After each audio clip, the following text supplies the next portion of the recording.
Baiklah, pada kesempatan ini saya akan menjelaskan tentang mikrobiologi, yang judulnya ialah isolasi dan identifikasi bakteri strain dan studi perlawanannya untuk logam berat dan antibiotika.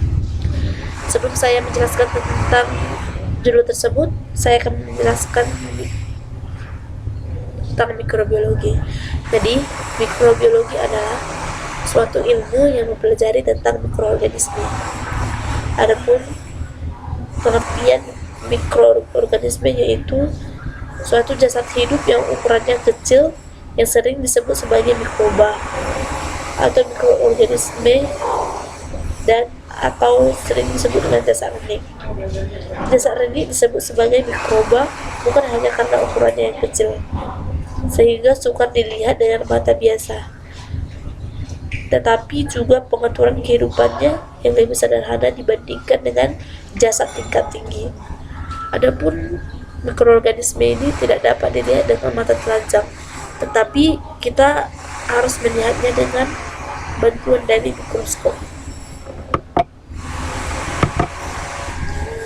Jadi saya akan menjelaskan tentang pengenalan tentang pengolahan limbah dengan bakteri. Jadi, tindakan pengolahan limbah adalah proses memindahkan kontaminan dari air limbah. Karena di dalam air limbah tersebut mengandung banyak kotoran-kotoran yang tidak diinginkan oleh manusia. Karena banyaknya kotoran dan kontaminan yang tersebar di air limbah, sehingga adanya upaya untuk mengobati limbah tersebut. Hal tersebut dapat dilakukan dengan proses fisika, kimia, dan biologi. Hal ini juga merupakan objek untuk mendaur ulang kembali barang-barang yang masih berguna dan layak pakai bagi lingkungan. Objek utamanya adalah perlakuan mengurangi komponen kotoran dari limbah dan memisahkan gangguan kotoran sehingga terpisah dari air alami selama pengaplikasian pada tanah tersebut. Menyaring adalah operasi pertama untuk mengangkat dan mengeluarkan limbah mentah yang melewati tipe berbeda dari saringan, dan setelah itu adanya pengambilan sampel. Yang kedua, bakteri strain dan resistensinya. Bakteri strain atau kumpulan dari beberapa jenis bakteri yang resisten terhadap logam dan antibiotik. Jadi, bakteri strain dapat dihasilkan dengan cara metode isolasi dan identifikasi, yang sampelnya diambil dari air limbah. Di mana metode isolasi dan identifikasi akan saya jelaskan pada slide berikutnya.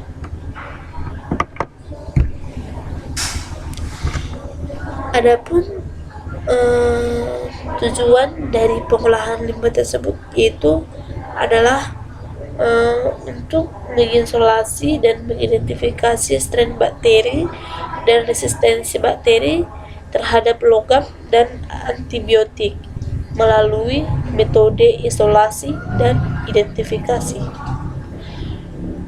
Logam tahan strain yang telah diisolasi dari sampel air limbah dapat digunakan untuk proses bioremediasi oleh pembangunan bioreaktor, di mana strain dapat bergerak untuk memperlakukan air limbah dari sumber industri atau domestik.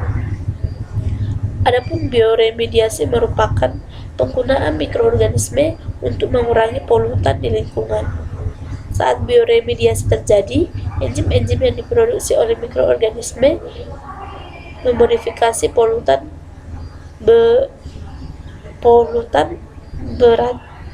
beracun dengan mengubah struktur kimia polutan.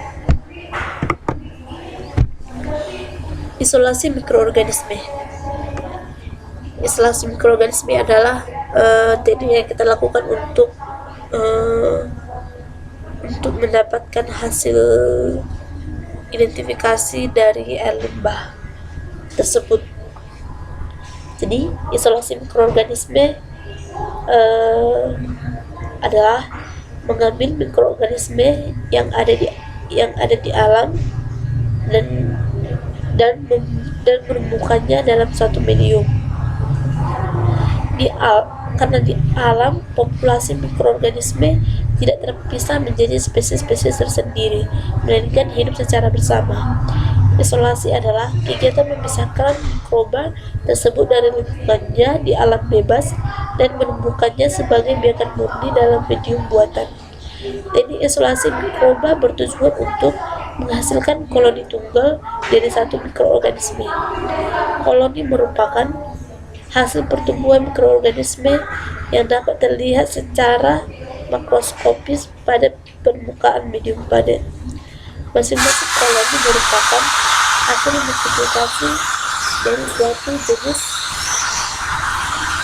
suatu jenis mikroorganisme.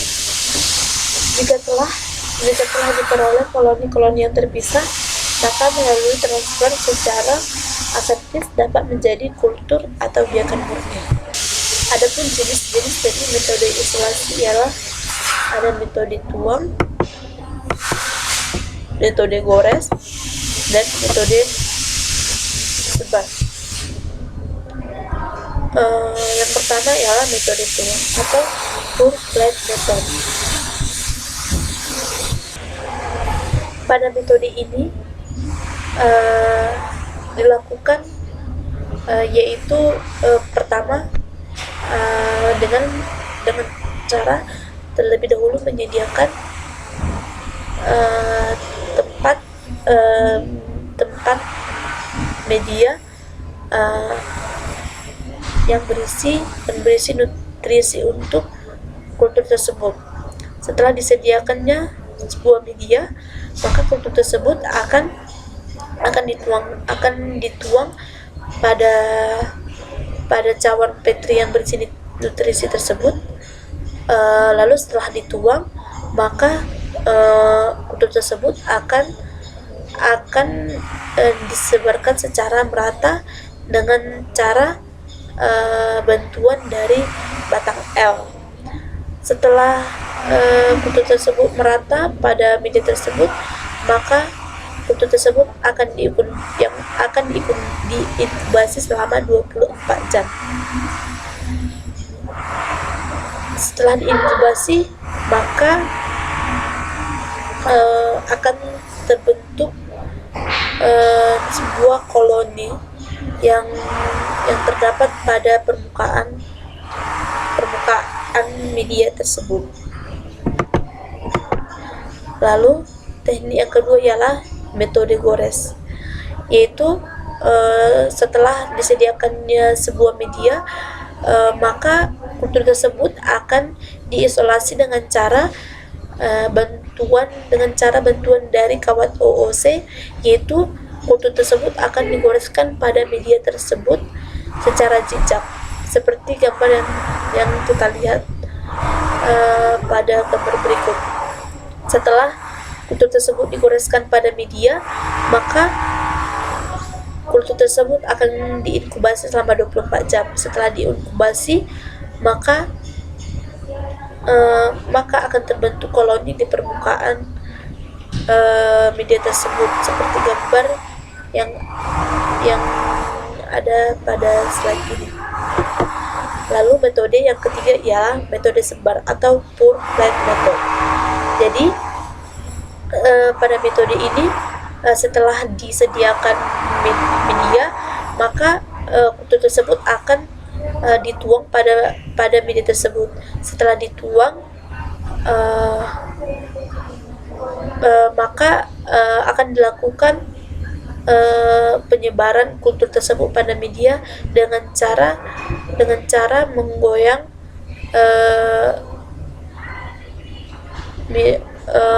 cawan petri tersebut dengan cara membentuk angka 8, sehingga kultur tersebut akan tersebar secara merata pada media tersebut. Setelah kultur tersebut tersebar secara merata, maka akan dilakukan inkubasi selama 24 jam, sehingga setelah melakukan inkubasi akan terbentuk koloni pada permukaan media. Identifikasi mikroorganisme. Identifikasi mikroba dilakukan dengan melihat dan menentukan sifat dan fisiologis mikroba melalui uji-uji kualitatif, diantaranya yaitu uji biokimia.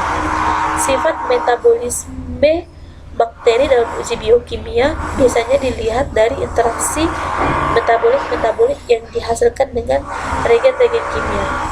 Kemampuan bakteri menggunakan senyawa tertentu sebagai sumber karbon dan sumber energi yang dapat digunakan untuk identifikasi. Uji biokimia yang biasanya dipakai dalam kegiatan identifikasi bakteri atau mikroorganisme yaitu uji gelatin, uji oksidatif atau fermentatif, uji motilitas, dan uji dioksida, dan masih banyak lagi uji-uji. Tahapan identifikasi. Adapun tahapan identifikasi yang dilakukan ialah pertama tahap isolasi, tahap seleksi, dan tahap identifikasi. Pada tahap isolasi ini ialah yang tujuannya untuk memperoleh kultur murni dengan cara mengambil mikroorganisme yang ada pada limbah air dan menemukannya dalam suatu medium. Jadi jika sudah diperoleh kultur murni dari tahapan isolasi, maka kultur tersebut akan diseleksi, yaitu untuk memperoleh galon dengan kinerja baik. Setelah mikroorganisme tersebut diseleksi, maka akan ada tahap identifikasi. Pada tahap identifikasi ini digunakan dengan menggunakan metode yang sesuai untuk mengetahui nama atau klasifikasi bakteri tersebut. Setelah dilakukan tahapan identifikasi, maka dilakukan metode untuk identifikasi mikroba, yaitu dengan menggunakan ciri atau karakteristik sebagai berikut, yaitu karakteristik morfologis, nutrisional, kultural, metabolik, karakteristik susunan kimiawi, susunan antigen, patogenik, dan genetik. Pada karakteristik morfologis, yaitu maksudnya pengamatan ukuran, bentuk, dan susunan sel. Ada flagela, kapsula, atau spora dengan bentuk mikroskop, baik dengan pewarnaan maupun tidak. Yang kedua yaitu karakteristik nutrisional, yaitu penentuan senyawa kimia dan kondisi fisik khusus yang diperlukan untuk pertumbuhan dari mikroba.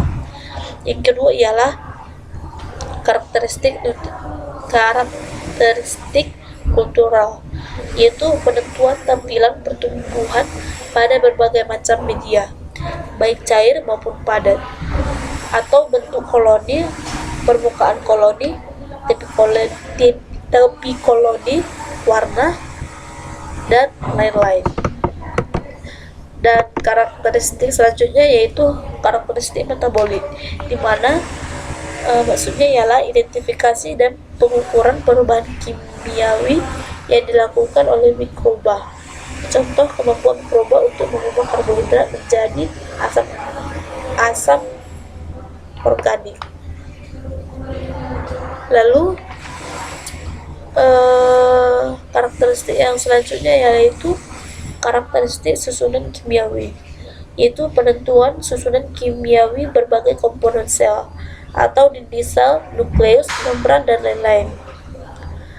Lalu karakteristik yang selanjutnya yaitu susunan antigen yang penelaahan sifat antigen antibodi yang khas. Karakteristik selanjutnya yaitu adapun antigen yaitu substansi atau sel mikroba yang menstimulasi produksi antibodi saat diinjeksikan pada hewan. Karakteristik yang selanjutnya yaitu patogenik, yaitu penentuan potensi suatu mikroba untuk menimbulkan penyakit. Terus yang terakhir yaitu karakteristik genetik, yaitu kajian berdasarkan untaian DNA mikroba menggunakan DNA probe.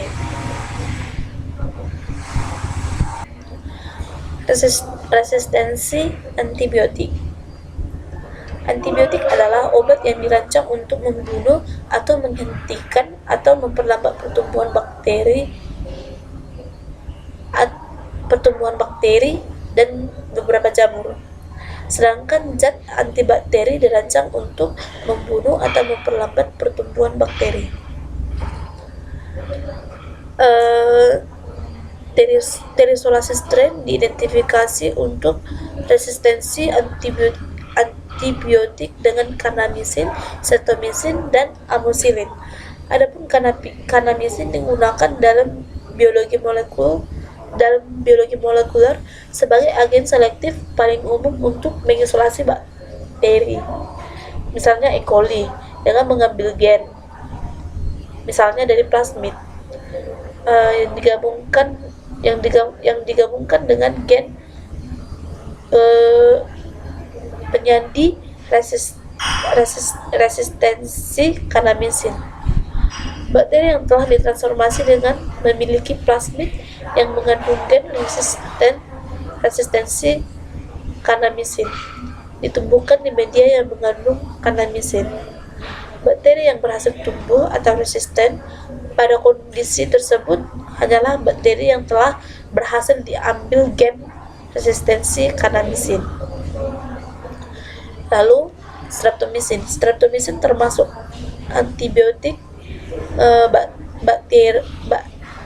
bakterisidal atau mampu menghambat pertumbuhan bakteri. Antibiotik amoxicillin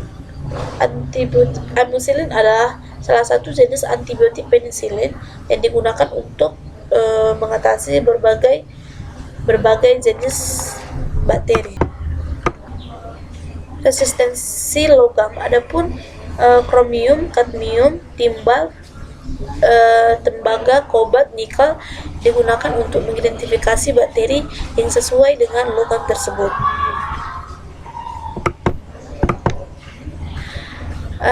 Dari percobaan yang telah dilakukan sebelumnya, bahwa hasil pewarnaan dari strain dapat dilihat dari tabel berikut, yaitu strain atau spesies pertama yaitu positif, spesies kedua negatif, spesies ketiga negatif, spesies keempat negatif, spesies kelima yaitu negatif, spesies keenam negatif, spesies ketujuh positif, dan spesies ke-8 negatif, dan spesies ke-9 ialah negatif.